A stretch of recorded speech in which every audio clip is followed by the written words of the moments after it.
उन्वान चरवाहा और जादुई नारियल। एक दफा का जिक्र है कि एक चरवाहा बकरियां चराने के लिए निकला हुआ होता है। वो एक ऐसी जगह पहुंचता है जहां उसे नारियल का एक दरख्त नजर आता है। वो उस दरख्त को देखते हुए सोचता है कि शायद इसमें से कोई पका हुआ नारियल हो जिसको वो काट के घर ले जाए। अचानक उसकी नजर एक सबसे बड़े नारियल पे पड़ती है। वो उसे काटता है और उसमें से एक शहजादी निकल आती है जिसका नाम होता है नारियल शहजादी।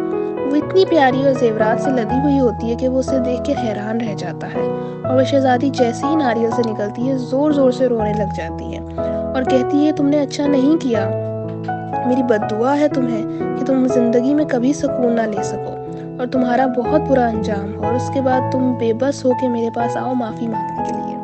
लेकिन चरवाहा उसकी एक नहीं सुनता और उसको जबरदस्ती घर ले जाता है, उसे जबरदस्ती शादी करता है और उसका सारा जेवर खींच के अपने पास रख लेता है।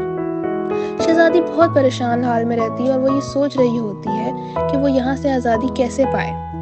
एक दिन उसे मौका मिलता है और वो वहाँ से निकल जाती है। किसी ऐसी जगह का सोच रही होती है वो जहाँ पर उसको कोई देखे ना, लेकिन वो मनहूस चरवाहा वहाँ भी पहुँच जाता है, उसे ढूंढ के वापस घर ले आता है। उसे बहुत मारता है, इतना मारता है, इतना मारता है कि वो बेचारी बेहोश हो जाती है। लेकिन चरवाहा समझता है कि वो मर गई है और वो उसको उठा के बाहर फेंक देता है। वो उसे ऐसी जगह फेंकता है जहाँ उसे कोई ना ढूंढ पाए। चरवाहा शहजादी को मरा हुआ समझ के वहाँ फेंक के चला जाता है। थोड़ी देर बाद शहजादी को जब होश आता है तो अपने इर्द गिर्द देखती है, वहाँ उसे नारियल का एक दरख्त नजर आता है। उस दरख्त पे दो नारियल होते हैं, एक का मुंह खुला होता है और एक बंद होता है। वो खुले हुए नारियल में जल्दी से खुद को छुपा लेती है। जैसे ही चरवाहा शहजादी को फेंक के घर की तरफ लौटता है, रास्ते में शदीद बारिश हो जाती है। वो भीगते हुए अपने घर की तरफ पहुंचता है। कुछ ही दिनों बाद चरवाहे को एक ऐसी बीमारी लाहक हो जाती है जिसका कोई इलाज नहीं होता। ना वो सांस ले पाता है, ना वो जी पाता है, ना वो मर पाता है। वो बहुत से हकीमों से अपना इलाज करवाता है, लेकिन किसी भी हकीम के पास उसके लिए कोई दवाई नहीं होती।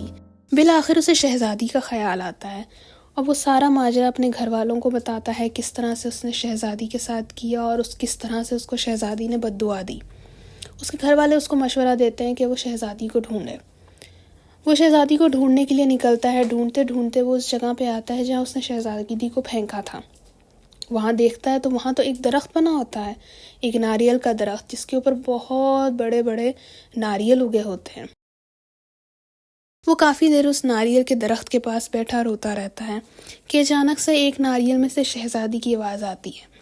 वो कहता है, शहजादी मैं आपसे माफ़ी मांगने के लिए ऐसा क्या करूं कि आप मुझे माफ़ कर दें। शहजादी उसे बताती है कि इस दरख्त पे एक और नारियल है जिसमें एक शहजादा मौजूद है। तुम मुझे और उस शहजादे को इस नारियल से निकाल दो। चरवाहा उन दोनों को उस नारियल से निकालता है और वो दोनों खुश हो जाते हैं। वो चरवाहे को माफ़ कर देती है और इस तरह से वो शहजादा और शहजादी हमेशा के लिए खुशी खुशी रहने लग जाते हैं। इस कहानी से हमें ये सबक मिलता है कि जैसा करोगे वैसा भरोगे। जिस तरह चरवाहे ने शहजादी पे जुल्म किया, इसी तरह अगर हम भी अपनी ज़िंदगी में किसी के साथ जुल्म करेंगे तो हमारे साथ भी अच्छा नहीं होगा।